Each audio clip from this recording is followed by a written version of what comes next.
اللہ تعالیٰ نے قرآن مجید میں ارشاد فرمایا ہے کہ لَقَدْ كَانَ لَكُمْ فِي رَسُولِ اللَّهِ أُسْوَةٌ حَسَنَةٌ، فرمایا بے شک تمہارے لیے رسول اللہ صلی اللہ علیہ وسلم کی زندگی میں بہترین نمونہ ہے۔ حضور سید عالم علیہ الصلوۃ والسلام کی زندگی ایسی کامل ہے، ایسی مکمل ہے اور جاذبیت والی ہے۔ محبوب کریم علیہ السلام کی سیرت مقدسہ میں اللہ تعالیٰ نے ایسی کشش رکھی ہے کہ جو محبوب کو پڑھتا ہے یا حضور کی باتیں سنتا ہے وہ دروازہ رسول کا گدا بنتا جاتا ہے۔ میرے عزیز دوستو، ہم جو لوگ ہیں، ہمارے ہاں ڈھیر سارے ایسے لوگ ہوتے ہیں جو ساری زندگی تعین نہیں کر پاتے کہ میرا مقصد حیات کیا ہے، اور اگر کبھی کوئی مقصد لوگ بناتے بھی ہیں تو وہ اتنا محدود بنا لیتے ہیں کہ اس مقصد کے ہوتے ہوئے بھی وہ اپنے آپ کو بیکار اور ناکام سمجھتے ہیں۔ کسی شخص نے مقصد بنا لیا ہے کہ مجھے پیسے اکٹھے کرنے، ہو گئے پیسے جمع، لاکھوں کروڑوں مل گئے، اب کیا کرے جی؟ اب اس کا جو اگلا مرحلہ ہے وہ اس کے پاس ہے ہی نہیں۔ پیسے آ جانے کے بعد پھر لوگ چور دروازے تلاش کرتے ہیں کہ میں کس طرح مشہور ہو جاؤں، کسی طرح سیاسی ہو جاؤں، کسی طرح کوئی اقتدار میرے ہاتھ لگ جائے، کیونکہ مقصود بڑا چھوٹا سا تھا۔ کچھ لوگ مقصد بناتے ہیں میں نے مشہور ہونا ہے، شہرت حاصل کرنی، ہو گئی شہرت، اب کوئی اس سے فائدہ نہیں لے سکے، کوئی نفع نہیں لے سکے۔ میں بہت سارے ایسے مشہور لوگوں کو جانتا ہوں جو اب چھپنے کے لیے جگہ تلاش کرتے ہیں، جو کہتے ہیں کہ کہیں مجھے موقع ملے تاکہ میں کونے میں بیٹھ سکوں۔ کوئی ایسا بھرپور مقصود نہیں۔ کچھ لوگوں کا مقصد اقتدار ہے، اور ہمارے زمانے کا جو اقتدار ہے، اگر فقط اقتدار سے مقصود اقتدار ہو، خدمت نہ ہو، تو پھر تو یہ حال بھی بہت سارے لوگوں کا ہم نے دیکھا ہے کہ اپوزیشن مضبوط ہوتی ہے، حکومت کمزور ہوتی ہے۔ تو اپوزیشن میں تو فقط اعتراض کرنا، حکومت نے کام کرنا۔ نبی کریم علیہ السلام کا جو اسوہ مبارکہ ہے نا، حضور کا جو مقدس ہمارے لیے اسوہ ہے، وہ ہمیں بڑے مقاصد کی بات بتاتا ہے۔ بڑے بڑے مقصد زندگی میں، بڑے بڑے مقصد۔ نبی کریم علیہ الصلوۃ والسلام کے صحابہ اور اہل بیت کو جب ہم دیکھتے ہیں تو ان لوگوں نے بڑے بڑے انقلاب برپا کر دی، بڑے مقاصد کی بات کرتے تھے وہ لوگ، چھوٹی موٹی بات نہیں۔ ہمارے ہاں دائرہ کار بڑا محدود ہے، بعض لوگ بھی بڑی محدود اور بڑی چھوٹی باتیں کرتے ہیں۔ مثلا اب یہ کتنی بڑی بات ہے کہ کوئی آدمی کسی کو دیندار سمجھے، نبی پاک علیہ السلام کے مصلی پہ بیٹھا سمجھے، کتنا بڑا اس نے درجہ دیا۔ اس نے کہا یار یہ دیکھو، یہ حضور علیہ الصلوۃ والسلام کے دین کا پیغام دینے، کتنا بڑا اس کو درجہ دیا گیا تھا، تو اس بندے کو کتنا بڑا مقصد اس کے سامنے ہونا چاہیے تھا کہ میں نے دین کا کام کرنا ہے، کیونکہ لوگوں نے اسے ایک بڑا درجہ دیا ہے۔ لیکن اگر وہ ذہن یہ بنا لے کہ میں ذرا دیکھوں جو آنے والا ہے وہ کشاپر لے کے آیا ہے کہ نہیں، اگر اس کا یہ ذہن بن جائے کہ میں نے کہیں جانا ہے تو کچھ 40,000 ملے گا کہ نہیں، تو اتنی بڑی تیری حیثیت اللہ نے بنائی ہے اور تو نے بند کہاں کر لیا اپنے آپ۔ علماء انبیاء کے وارث ہیں، تجھے تو بہت بڑی بات کرنی چاہیے تھی، اور تو کہاں بند ہو گیا چند ہزار میں۔ بڑے مقاصد جو ہوتے ہیں نا، بڑے مقاصد زندگی میں، حضور کا اسوہ مبارکہ ہمیں بڑے مقاصد کی بات بتاتا ہے۔ ہم چونکہ احادیث کو روز سنتے ہیں، روز پڑھتے ہیں، تو ہم اس طرح سے اس کی گہرائی میں اترتے نہیں جیسے ہمیں اترنا چاہیے۔ حضور کا ہر فرمان ایک مقصد کی بات کرتا ہے، ہر فرمان۔ چلیں جن لوگوں کو بڑا سادہ سا مختصر جملوں میں احادیث یاد ہیں، چند باتیں تو نے بھی حضور کی یقیناً یاد ہوں گی۔ نبی کریم نے فرمایا تم میں سے بہترین وہ ہے جو لوگوں کے حق میں بہتر ہے۔ آپ اس پر پورا غور کریں، خیر خیر برکت تشریف رکھیں. محبت سے جی، محبت سے پیش ہے، پیار سے جی. اللہ آپ کو سلامت رکھے، برکات عطا فرمائے، خوش رکھے. آپ سارے موبائل ضرور چلائیں لیکن صرف موبائل نہ چلائیں، تھوڑی ہماری بھی بات سنیں. اللہ تعالیٰ آپ کو خوش رکھے. تھوڑی سی میری بات پر آپ توجہ دیں گے تو مجھے بات کرنے میں آسانی ہوگی. میں نے چند ایک گزارشات آپ سے کرنی. حضور نے فرمایا تم میں سے بہتر وہ ہے جو لوگوں کے حق میں. اب یہ ایک جملہ حدیث پاک کا اگر ہم صحیح طرح اپنی زندگی میں نافذ کر لینا، اتنا ہی یار میں نے بہتر بننا ہے، اپنے بچوں کے حق میں بھی، بہن بھائیوں کے حق میں بھی، بیوی اور سسرال کے حق میں بھی، ننیال اور ددیال کے حق میں بھی میں نے ان کا کوئی نہ کوئی نفع کرنا ہے. یہ حضور کی ایک حدیث انسان کو اتنا بڑا مقصد دے دیتی ہے نا. ساری زندگی بندہ لگا سکتا ہے، ساری زندگی اور با مقصد زندگی ہو جاتی ہے. جب زندگی با مقصد ہوتی ہے پھر بندہ بور بھی نہیں ہوتا، پریشان بھی نہیں ہوتا، تنگ بھی نہیں ہوتا کہ بے مقصد بے فائدہ کام. ایک ہے با مقصد. حضرت عثمان غنی رضی اللہ تعالیٰ عنہ فرماتے ہیں کہ حضرت عمر فاروق رضی اللہ تعالیٰ عنہ کا دور مبارک تھا. دوپہر تھی اور گرمی بہت زیادہ تھی، لوگ اپنے اپنے گھروں میں آرام کر رہے تھے. مجھے کسی مجبوری کے لیے اپنے گھر کی چھت پہ جانا پڑا تو میں نے دیکھا کہ ایک شخص بوڑھا اونٹوں کو ہانکتا ہوا آ رہا ہے. میرے ذہن میں خیال آیا کہ یار ساری دنیا دوپہر کو سو رہی ہے، شدت کی دھوپ ہے، آپ بھی سو جاتے، عصر کے وقت آپ اونٹوں کو چلا لیتے. کون ہے جو اس وقت بھی؟ کہتے میں کچھ دیر رک گیا لیکن جیسے ہی وہ میرے قریب آئے، وہ کوئی عام آدمی تو نہیں، وہ تو حضرت عمر فاروق ہے رضی اللہ تعالیٰ. آپ فرماتے ہیں کہ میں جھٹ سے سیڑھیوں سے نیچے اترا اور میں نے جناب عمر سے عرض کی کہ حضور اس وقت آپ؟ فرمانے لگے یہ مال غنیمت کے 2 اونٹ بھاگ گئے تھے، انہیں پکڑنے گیا تھا. میں نے عرض کی حضور کسی غلام سے کہہ دیتے. فرمانے لگے مسلمانوں کے مال کی حفاظت کی ذمہ داری میری ہے، غلام کی تو نہیں نا. اب ایک مقصد ہے نا کہ میں نے ایک ڈیوٹی کرنی ہے، میں نے ایک خدمت کرنی ہے. میں طالب علموں سے کہتا ہوں، علماء سے نہیں، طلباء سے میں کہتا ہوں آپ سارا دن کیوں شکوا کرتے ہیں؟ آپ کمیٹی کی مسجد سمجھ کے اس کی خدمت نہ کریں، اللہ کا گھر سمجھ کے کریں. مسجد کمیٹی کی نہیں ہوتی، مسجد اللہ تعالیٰ کا گھر ہوتی. اللہ کا گھر جان کر آپ اس کی خدمت کریں گے تو آسانی ملے گی. میری بات پر توجہ کریں جی. بیٹھ جاؤ بیٹا، اللہ آپ کو خوش رکھے. تو اپنی زندگی میں با مقصد کام جب ہم کرتے ہیں تو پھر تھوڑی سی سکون محسوس کرتے ہیں.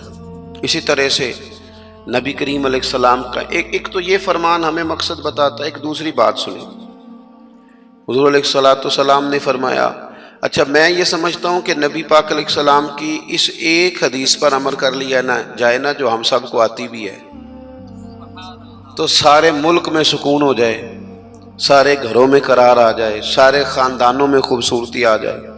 حضور علیہ السلام نے فرمایا تم میں سے کوئی اس وقت تک مومن نہیں ہو سکتا جب تک اپنے بھائی کے لیے بھی وہی پسند نہ کرے جو اپنے لیے پسند کرتا ہے. آتی ہے نا سب کو حدیث پاک؟ ہاں نہ تو کرو نا. چلو جس کو نہیں بھی آتی تھی اس نے ابھی سن تو لی ہے نا. حضور نے فرمایا تم میں سے کوئی اتنی دیر تک مومن ہو سکتا جب تک وہ جو اپنے لیے پسند کرتا ہے وہی اپنے بھائی کے لیے بھی. حدیث ہے نا، آپ نے سنی ہوئی ہے نا. ایسے ہی ہے، ایسا ہوتا بھی ہے کہ ہم جو اپنے لیے پسند کرتے ہیں وہی بھائی کے لیے بھی کرتے ہیں. ہوتا ہے ایسے.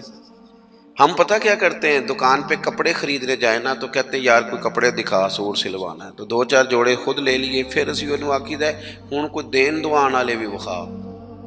وہ کڑے ہوں نا جڑے پان والے نہیں ہوں. ایسی بات ہی ہے نا. اب جو دینے ہیں وہ بھی، یعنی وہ بڑا نیکی کر رہا ہے امیر آدمی، اپنے نوکر کو کپڑے دے رہا ہے، کہتا ہے یہ بالکل ٹھیک ہے، میں نے بس 2 دفعہ ہی پہنا، نیا بالکل. وہ بھائی نواں ہوتا تو نہیں سی دینا، بالکل ٹھیک ہوتا تو دیتا. ہم کیا کرتے ہیں، ہم ماحول اس طرح کا ہم نے بنا لیا ہے کہ اپنی ذات، اپنے بچے، اپنا گھر، اپنا ادارہ اس میں بند ہو جاتے ہیں. ایک سوچ جو امت کی سوچ ہے، جو قومی اور عالمی سوچ ہے اس سوچ کے مطابق ہم کوئی کام نہیں کرتے جب تک کہ ہم حضور کے اس مقدس فرمان پر نہیں غور کرتے کہ جو میں نے اپنے لیے پسند کرنا ہے وہی اپنے. تو مجھے بتائیے جب یہ سوچ ہوگی تو کوئی بندہ ملاوٹ والی چیز بیچے گا, غلط چیز سیل کرے گا, دنیا کو دھوکہ دے گا؟ لیکن ہم تو غور ہی نہیں کرتے, بس حدیث سن لی معاملہ ختم ہو گیا. آپ دیکھیں امام غزالی فرماتے ہیں نبی پاک علیہ الصلوۃ والسلام کے ساتھ حضور کے غلام تھے. ایک درخت پر محبوب نے اشارہ کیا کہ یہاں سے 2 مسواکیں اتاریے. سادی سی بات ہے نا, مسواکیں اتار لی گئیں, خادم اتار لایا, اس نے لا کے حضور کی بارگاہ میں پیش کی. ایک مسواک بالکل سیدھی تھی, ایک تھوڑی ٹیڑھی تھی. اب مسواک تھوڑی ٹیڑھی بھی ہو تو دانتوں پر چلنے سے انکار تو نہیں نہ کرتی, نہ کوئی دانت صاف کرنے میں کوئی حرج ہوتا ہے. تھوڑی سی ٹیڑھی تھی, ایک ذرا سیدھی تھی. تو نبی کریم علیہ السلام کی خدمت میں غلام نے دونوں پیش کر دی تو محبوب نے ٹیڑھی مسواک رکھ لی اور سیدھی. حضور نے غلام سے فرمایا کہ یہ آپ, آج کل تو یہ کام الا ماشاءاللہ مذہبی لوگ بھی نہیں کرتے. ایک جگہ دینی مدرسوں کے اہتمام کرنے والے جو لوگ تھے ان کی میٹنگ تھی, تو وہاں ایک صاحب نے بڑا تقویٰ بیان کیا, کہنے لگا میں نے کبھی مدرسے کی روٹی نہیں کھائی, حالانکہ مدرسے کا محتمم ہوں, میں نے نہیں کبھی چکھی, اتنا پرہیزگار ہوں. بعد میں میری باری آئی تو میں نے کہا جی میرا خیال ہے کہ آپ وہی روٹی کھایا کریں جو مدرسے میں پکتی ہے, آپ تقویٰ بدل دیں. آپ کو پتا تو بیچارے بچے کھاتے کیا ہیں. جو کچھ کمیٹی کے صدر کے گھر پکتا ہے اور جو محتمم کے گھر پکتا ہے اسے غور کرنی چاہیے کہ طلباء کو وہی دے رہا ہے, ان کے ساتھ بھی رویہ وہی ہے. کیوں نہیں ان چیزوں کو سمجھتے کہ ہمیں نبی پاک علیہ السلام نے کن مقاصد حیات سے آگاہ کیا. اللہ کے حبیب علیہ السلام نے فرمایا ٹیڑھی مسواک مجھے دے دو. عرض کی حضور میرے ماں باپ قربان ہو, میری روح میری جان قربان ہو, آپ سیدھی رکھیں. حضور نے فرمایا نا بھائی, میں نے خود ہی تو امت کو قانون دیا ہے کہ مومن وہ ہے جو اپنے لیے پسند کرے وہی اپنے بھائی کے لیے بھی پسند کرے. اخلاقاً ایک بات اپنے دل سے پوچھیں, میں اپنے آپ سے پوچھوں, کیا ہمارا بہو کے بارے میں بھی وہی ذہن ہے جو بیٹی کے بارے میں؟ وہ ساری گنجائشیں, وہ ساری معافیاں جو بیٹی کو ملتی ہیں, اور نہیں ابھی بچی ہے تو نہیں ابھی چھوٹی ہے تو نہیں ہم نے ابھی کام کرائے نہیں تو نہیں ابھی مطلب اس پر کوئی بوجھ ڈالا نہیں تھا تو نہیں ذرا یہاں ماحول اور تھا, یہ جتنی کہانیاں بیٹی کے حق میں یاد ہوتی ہیں. مومن تو وہ ہے نا جو اپنے لیے پسند کرے وہی اپنے. تو یہ ساری کہانیاں بہو کے حق میں کیوں نہیں یاد آتی؟ یہ کیوں نہیں یاد آتی؟ یہ جو ہم اپنے داماد کو مشورہ دے رہے ہوتے ہیں کہ چل پتر غصہ نہ کر, آہستہ آہستہ ٹھیک ہو جائے گی, تو یہ والا مشورہ اپنے بیٹے کو کیوں نہیں دیتے بہو کے حق میں؟ خدا کے بندو, جب مومن کے اعلیٰ اخلاق ہوتے ہیں, اس کے مقاصد حیات بڑے ہوتے ہیں, وہ چھوٹی چھوٹی کچی کچی کمزور باتیں نہیں کرتا, خود غرض زندگی نہیں گزارتا. اس کا یہ سٹیٹس ہی نہیں ہوتا کہ بس اپنی ذات سے شروع ہو اور اپنی ذات پر وہ ختم ہو جائے. وہ بڑی باتیں کرتا ہے, بڑے خیالات کا مالک ہوتا ہے, بڑے حوصلے ہوتے ہیں اس کے, اس کا ظرف بڑا ہوتا ہے, اس کی سوچ بڑی ہوتی ہے, اس کا مزاج بڑا ہوتا ہے. تو اپنی زندگی کے اندر حضرت بایزید بستامی رحمۃ اللہ علیہ کا ایک یہودی پڑوسی تھا اور مخالف بھی بڑا تھا. ساری زندگی اس نے حضرت بایزید کی مخالفت کی. کچھ لوگوں کو پتہ ہوتا ہے کہ جس کی میں مخالفت کر رہا ہوں بندہ ٹھیک ہے, پر اندر کے حسد کا کیا کچھ نہیں نہ جا سکتا. ساری زندگی حسد کرتے اس نے بھی کیا اور بڑی غلط باتیں پھیلائیں. اس سے کوئی غلطی ہو گئی, اس یہودی سے جو یہودیوں کا عالم تھا, اس سے کوئی غلطی ہو گئی. یہودی اس سے ناراض ہو گئے, حالات اس کے خراب ہو گئے, اتنا غریب ہو گیا کہ وہ چراغ جلانے کو بھی پیسے کوئی نہیں. بچہ تھا چھوٹا سا, وہ اندھیرے میں ڈرتا تھا, روتا تھا. حضرت بایزید بستامی گھر آئے تو اپنی گھر والی سے پوچھنے لگے, کل بھی میں نے نوٹ کیا یہ بچہ روتا ہے, آج بھی نوٹ کیا. تو کہنے لگی, وہ جو گھر والوں سے پوچھا جو بھی گھر میں موجود تھا, انہوں نے کہا جناب وہ غربت ہے, آپ کو پتہ ہے اس کے حالات بڑے کمزور ہو گئے ہیں, تو بچہ اندھیرے سے ڈرتا ہے، چراغ جلانے کو تیل کوئی نہیں، پیسے کوئی نہیں، دشمن ہے، ساری زندگی مخالفت کی۔ حضرت بایزید نے چراغ میں بتی بھی ڈالی، تیل بھی ڈالا، اس کے دروازے پہ دستک دی، وہ یہودی باہر آیا، آ کر کے آپ کی طرف دیکھا تو آپ نے نا اس کے بولنے سے پہلے فرمایا کہ پوری گلی اور چوک دیکھ لے، بندہ کوئی دیکھ نہیں رہا، اور تو مجھے جانتا ہے میں جھوٹ نہیں بولتا، میں بتاؤں گا بھی کسی کو نہیں،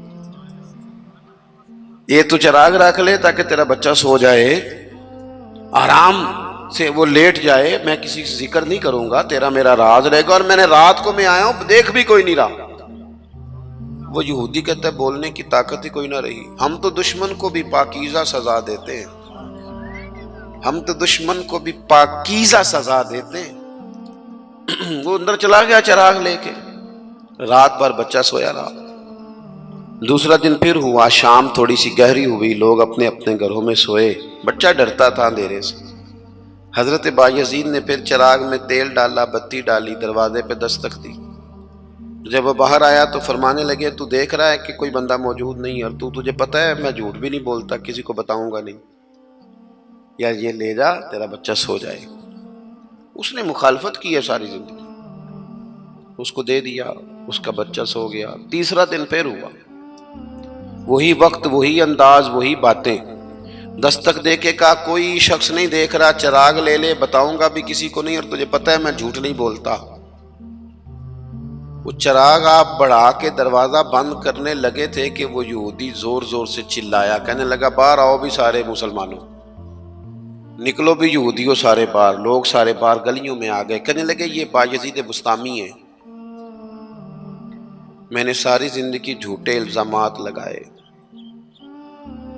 آج جب میری حالت یہ ہے کہ میرے اپنوں سے مجھے کوئی پوچھنے نہیں آتا، اس شخص سے میرے بچے کا رونا نہیں دیکھا گیا، یہ تڑپ گیا ہے کہ کسی کا بچہ کیوں روئے، یہ روز مجھے چراغ جلا کے دے جاتا ہے، گھر میں میرے روشنی ہو جاتی ہے، بچہ میرا سو جاتا ہے، پر میں ساری رات نہیں سوتا۔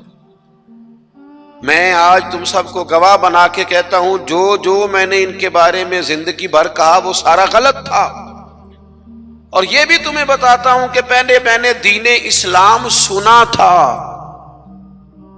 3 دن ہو گئے میں دین کو دیکھ رہا ہوں، پہلے سنا تھا میں دیکھ رہا ہوں۔ کہنے لگا میں تم سب کو گواہ بنا کے کہتا ہوں کہ بایزید بھی سچے ہیں، بایزید کا دین بھی سچا ہے، اور جس رسول کا یہ کلمہ پڑھتے ہیں وہ رسول بھی سچے ہیں۔ اس نے کلمہ پڑھا اور مسلمان ہو گیا۔ ہمارا یہ حال ہے کہ سگا بھائی کہتا ہے کہ مجھے کارنر والا پلاٹ چاہیے، وہ پھر ساری باتیں یاد آ جاتی ہیں اس کو، کہتا ہے کارنر والا چاہیے، چونکہ کام تو پہلا میں لگا سا، کمائی تو پہلے میں نے کی تھی، لہذا چھوٹا بھائی جو ہے وہ تو دیر سے آیا تھا تو اس کا تو حق ہی نہیں بنتا، وہ پیچھے جائے، اور کارنر والا پلاٹ یہ زیادہ دیر نہیں لگے گی، 20-25 سال گزریں گے، اس طرح آپ والد کو پریشان کر رہے ہیں، اس طرح آپ کے بچے آپ کو کریں گے، خدا نہ کرے، وہ بھی کہیں گے ابا یہ کارنر والا میرا ہے، تو کدھر سے آ گیا۔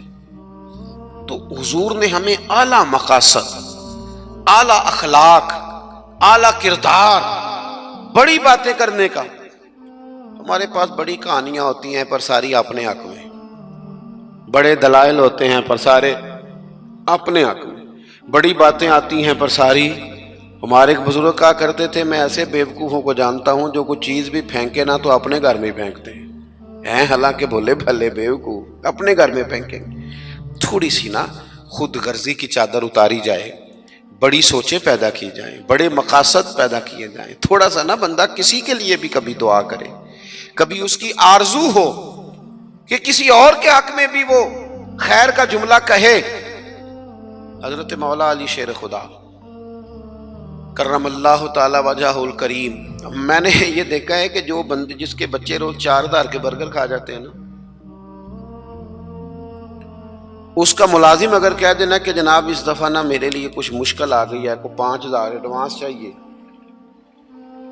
تو جس کے گھر میں روز بچے کھانا پکنے کے باوجود 4,000 کا فاسٹ فوڈ کھاتے ہیں، وہ ملازم سے کہہ رہا ہوتا ہے او تو خرچے کیوں نہیں کٹ کرتا،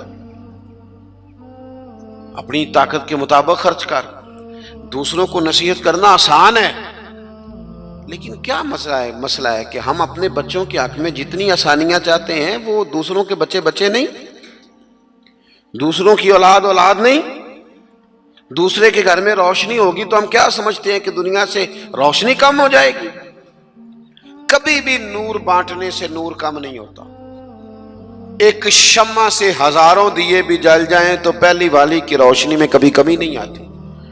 اس لیے چھوٹی سوچوں سے باہر نکلا جائے، بڑی مضبوط مستحکم یہ سوچیں زندگی میں پیدا کی جائیں. اگر ہم محدود زندگی گزاریں گے تو پھر ٹھیک ہے، اپنی ذات سے بات شروع ہوتی ہے، اپنی ذات پہ ختم ہو جاتی ہے. اور یہ اس ملک میں یہ باقاعدہ پرموٹ کی گئی ہیں چیزیں. پرموٹ، جب تک کوئی میرے ساتھ چل رہا ہے تب تک وہ بالکل ٹھیک ہے، اور جس دن میرے ساتھ نہیں اس دن کوئی نہیں سمجھ آ رہی ہے آپ کو میری بات کی. ہمیں ساری دنیا کو بھی بدنام کرنا پڑے تو ہم نے ہر اس شخص پر الزام لگانا ہے جو میرے خلاف ہے. ایسا نہ کریں. آپ ان چیزوں سے تھوڑا باہر نکلیں. اور یہ سارے کام کرتے ہیں، کسی ایک کا نہیں مسئلہ، سب سیاسی، سماجی، فلاحی، الا ماشاء اللہ مذہبی. جو میرے ساتھ ہے وہ ٹھیک ہے، جو میرے ساتھ نہیں بندہ ہی ٹھیک نہیں. سرے سے بات ہی ختم ہو گئی. وہ خدا کے بندو، یہ دعویٰ صرف نبیوں کو سجتا ہے، صرف رسولوں کو سجتا ہے. باقی کوئی شخص یہ دعویٰ کرے تو دعویٰ اس کا 100% غلط.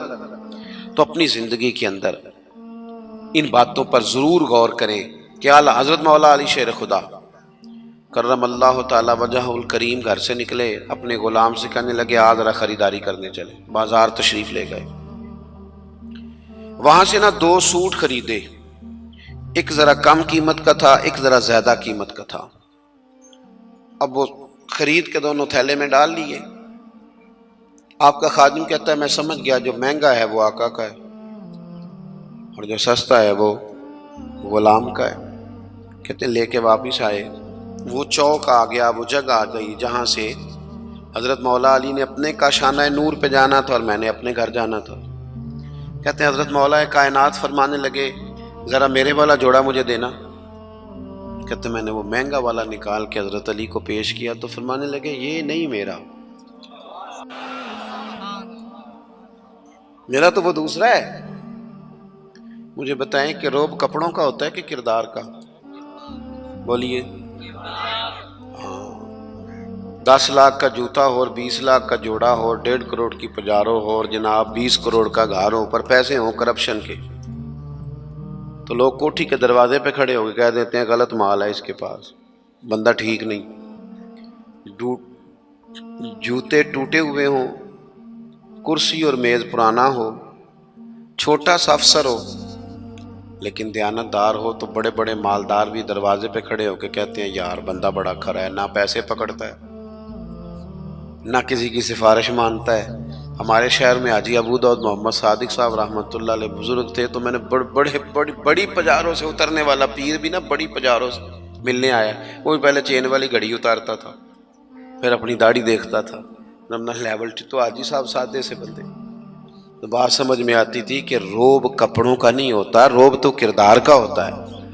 اگر کردار مضبوط ہے تو کپڑے سادے بھی ہوں تو گزارا ہو جاتا ہے، لیکن کردار کچھ بھی نہ ہو، لوگ پیسوں کے زور پر، دولت کے زور پر، مال کے زور پر، بلکہ بعض لوگ تو ایسے ہیں جو خوشامدیوں کے زور پر اپنے دائیں بائیں ادھر ادھر جو ان کے وظیفہ خار، نمک خار، خوشامد پسند ہے، ان کے زور پر اپنے آپ کو منوانا چاہتے ہیں. کردار اصل ہے، کردار حسن ہے، کردار رعنائی ہے. آپ ہمیشہ تب بڑے ہوں گے جب آپ کے اخلاق میں، معاملات میں، لین دین میں صفائی ہوگی، پھر لوگ آپ کو بڑا جانیں گے. حضرت مولا علی شیر خدا کرم اللہ تعالی وجہ الکریم، اس سے کہا یہ نہیں میرا تو دوسرا ہے. تو کہا ٹھیک ہے جناب دوسرا ہے تو حضور آپ آقا ہیں، آپ کا کیسے دوسرا ہے، آپ کا تو یہ ہے.